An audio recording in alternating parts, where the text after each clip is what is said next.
he's actually coming into the room right now. Let's see him right there. He's actually speaking. He's getting ready to talk in a moment. We'll hear from him in just a second. But Jermichael, who's in the room with him? Caitlin? That's his attorney, John Lauro, right there to his left, who is speaking. We should listen into John Lauro. Today were momentous.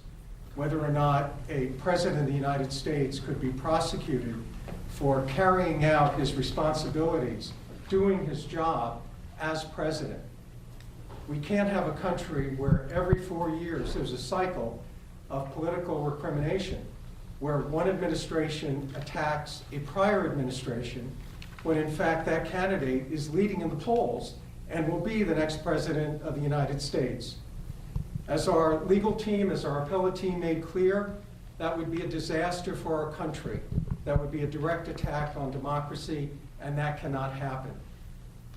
What was very significant today, and I'm sure you all caught it, is the special counsel conceded that if it was President Obama who was being prosecuted for a drone strike, then they'd have to consider immunity. But when it's not, when it's President Trump, then they're taking the position that there's no immunity for presidential acts that were required when a president is carrying out his job responsibilities. If we adopt what the special counsel wants, if we adopt what President Biden wants, then we open the Pandora's box to political prosecution after political prosecution after political prosecution. In fact, Joe Biden could be prosecuted for trying to stop this man from becoming the next president of the United States. We don't need political prosecutions, we need political process. I'd like to introduce President Trump. Well, I want to thank you all, and we had a very momentous day in terms of what was learned and what they've conceded. They conceded two major points that were right in doing it. I don't think they had much of a choice, but they're very, very big, very powerful points. And I think we're doing very well. I think it's very unfair when a political opponent, is prosecuted by the DOJ, by Biden's DOJ. So they're losing in every poll. They're losing in almost every demographic. Numbers came out today that are really very mind-boggling if you happen to be Joe Biden. And I think they feel this is the way they're going to try and win. And that's not the way it goes. It'll be bedlam in the country. It's a very bad thing. It's a very bad precedent. As we said, it's the opening of a Pandora's box, and it's a very sad thing that's happened with this whole situation. When they talk about threat to democracy, that's your real threat to democracy.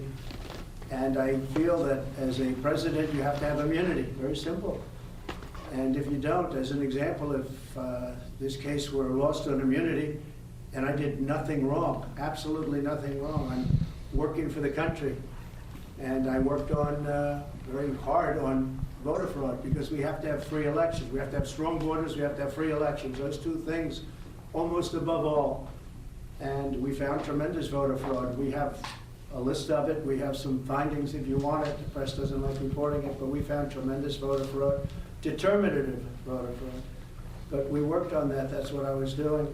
We're listening to former President Trump speaking there alongside two of his attorneys, at least, one of them who was in the room making that argument earlier with that three-judge panel. Of course, a few fact checks and reality statements on what you're hearing there. There is no evidence of voter fraud. Many of courts have found that there has never been any evidence of it that Trump has been able to bring, despite what he is continuing to say there. It is still a notable comment coming 6 days before the Iowa caucuses in the 2024 election. Ellie Honig and Kara Agnifilo-Friedman are back here with us. Ellie, I just wonder what you heard or what you made of John Lauro, because he was coming out there and Trump echoed him, at first trying to argue that this is, President Biden who is prosecuting Trump here. It's not. It's the Justice Department, who is also, as we just heard from a Democratic senator, also has been indicted, and the president's son.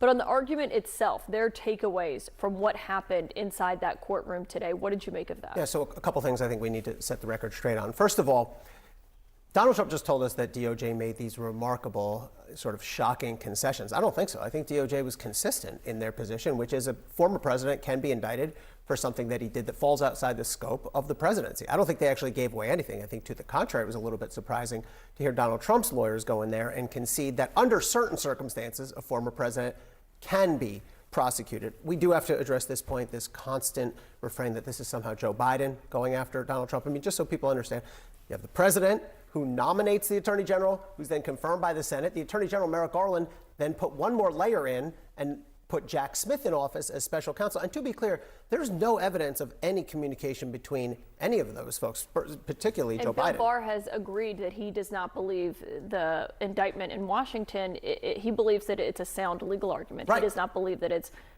politically motivated. Yeah, That's Trump's attorney general. Bill Barr of all people, right. The last point that you heard from both is this Pandora's box floodgates concern. And I think it's a legitimate point. We heard it argued today. Where is the line? Where would this end? The response that we heard from DOJ, which I think was quite effective, was there are safeguards in place. This isn't as simple as president doesn't like someone, boom, they're indicted. There are, first of all, prosecutors who have a duty to only indict people where they have provable evidence. You have grand juries who will have to review that evidence and return an indictment. You have then a trial. Trial juries, of course, review for proof beyond a reasonable doubt. And then finally, a court of appeals, like the one we just saw today. So it's a fair argument. I get where they're going with it. And you do have to be concerned about, will this open up some new chapter we don't like? But there are really important safeguards in place. I will say there was moments when John Lauro was speaking about needing to have a political process, not persecution. Trump largely echoed his speech from over the weekend in response to President Biden talking about a threat to democracy. He obviously takes great offense to this discussion.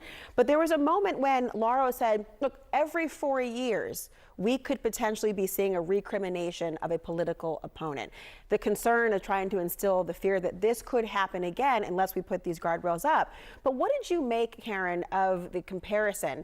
They seem to suggest, John Lauro, that the Court of Appeals was saying that if it had been Obama, this would have been immunity, talking about a drone strike, when it was far more nuanced. They were actually talking about official actions of a president versus those that are so-called rogue and unofficial. Unpack for us a little bit about why that feels disingenuous to suggest the court was saying, if it were Obama, you get immunity. Yeah, so I think it's pretty clear here that there's a distinction between acts as president versus personal acts, right? If you were to engage in domestic violence, for example, or sexual assault, nobody would say just because you're president, you are immune if you are out of office and you're a former president for that personal conduct. And that's very an extreme version of what it would be. And here he was candidate Trump. Although he says that the election was long over, he was trying to make it so that he could be put back into office, that he could change the outcome of that election, acting as a candidate, not as president. So it's not within his official duties.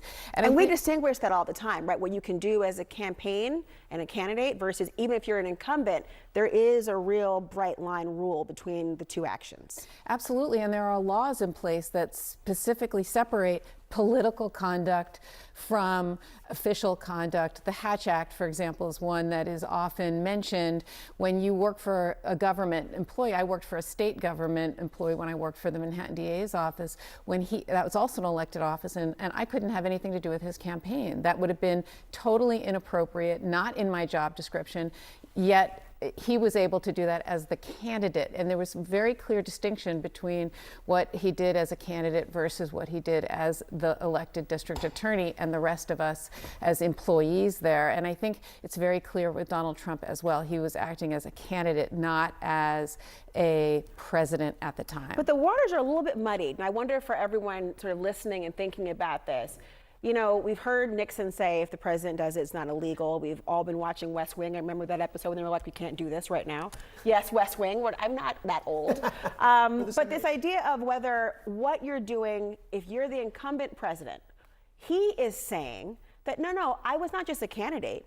I was trying to ensure that voter fraud was not happening. That's under the laws. It's under my umbrella purview. I was trying to take care of the laws as written, and that's what I was doing. So is it clear for a court to look at this and say, candidate, president, head of the executive branch? So let me give you this analysis. There have been other people who have raised similar claims. They've said, what I was doing in the run-up to January 6th was part of my official job. For example, Mark Meadows has made that same argument, trying to get his case moved from state court in Georgia over to federal court. It's basically the same test. Meadows said, well, what I was doing as White House Chief of Staff, that was part of my job as White House Chief of Staff. Rejected by the courts. Jeffrey Clark, DOJ official, same thing. He said, part of my official federal job at DOJ, rejected. Donald Trump himself, in a different case, Donald Trump is being sued for over January 6th by police officers who were there at the scene, civil case. And this argument about whether Donald Trump is civilly immune was within the job of president. That actually went to this same court that we just heard, different panel of judges, but the Court of Appeals in D.C., and they rejected it. They said, no, what you were doing was outside the scope of the presidency. So you're right, it's not as clear-cut as if there's a traffic accident as opposed to signing legislation. Those would be obvious examples of something outside and inside the scope of the presidency. But so far, it's been unanimous that all this activity leading up to January 6th outside the scope of the official jobs. If it makes you feel any better, I have already put evac on alert. He's ready to go if it comes to that. General, I can assure you. Hey, General, let me into the war room to see you, so I had to hack my way onto this frequency. This better be critical, Wheelie. So, come on, what is it now, please?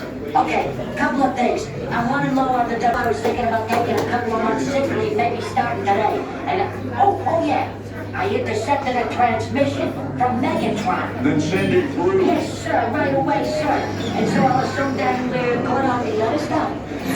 This is your last warning, insects. Relinquish what remains of the Allspark. So who's the insect? You? What? Who's the insect? Protect you. They were defeated on our world, and we will defeat them here. The Megatron. This was just a diversion. Security teams bring up. Rabbit, she's already inside. Deeds! Give me an update on that reserve. Boss readiness. What was his name? What was it? Evac, sir. Right, evac.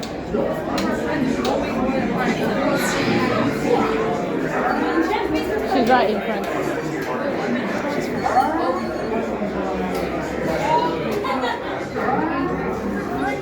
We're facing a heavy, sustained attack. They appear to be after the Allspark. General! General! Evac immediately. Evac immediately.